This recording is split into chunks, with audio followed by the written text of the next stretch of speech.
In-nominat ta' pajjiżna l-kariga ta' Kummissarju Ewropew huwa Glenn Mikallef, ħabbar dan il-Prim Ministru mexxej Laburista Roberta Bela waqt intervista mal-ġurnalista Newsbook Matthew Xwiereb fil-Baraka ta' fuq fil-Belt Valletta.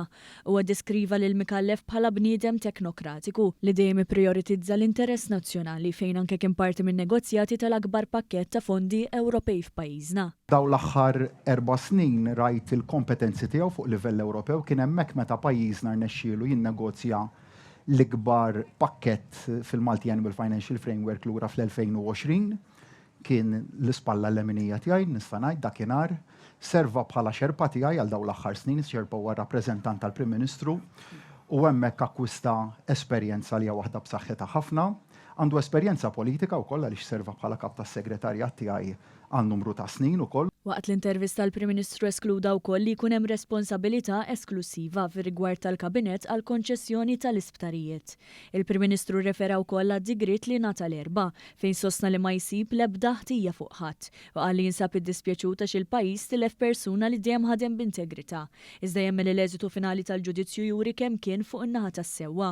Il-Prim Ministru qal ukoll li fil-Gazzetta tal-Gvern se joħroġ avviż li jikkonferma li Edward Cicluna mhux se jibqa' jokkupa l-kariga ta' direttur tal-Awtorità Maltija għas-servizzi finanzjarji. Fuq tem oħra meta tkellem dwar il-tuħ tad-dawl f'pajjiżna l-Prim Ministru qal il-problema mhix waħda ta' provista, iżda ta' distribuzzjoni.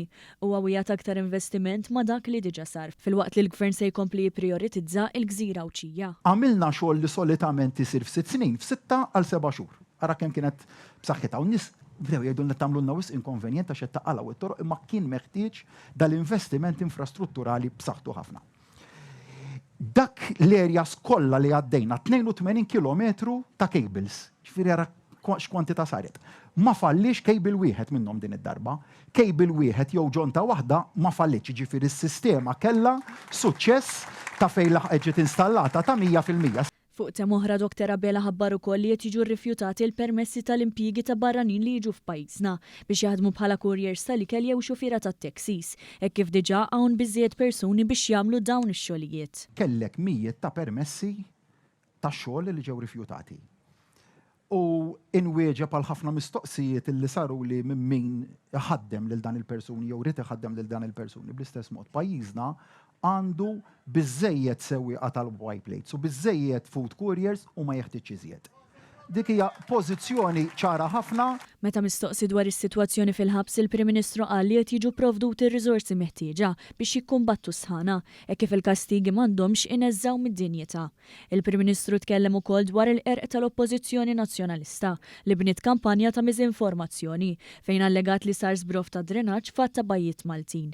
B'dan fil-verità kien fenomenu naturali kawża tat-temperaturi għoljin fil-baħar. Dr. Bela ċċenna wkoll għall proċess ta' tiġdid li qed isir fil-Partit Laburista biex jibqa' forza favur is-sewwa u miftuħ għal kulħadd. Il-Prim Ministru tkellem ukoll dwar qatt ta' temi oħrajn fosthom ir-riformi fis-settur tal-kostruzzjoni, l-implementazzjoni ta' inizjattivi favur il-protezzjoni tal-ġurnalisti u l-proġett ta' Trakka. U ċara wkoll li f'Wied Żnuber mhux se tintmess Art ODZ.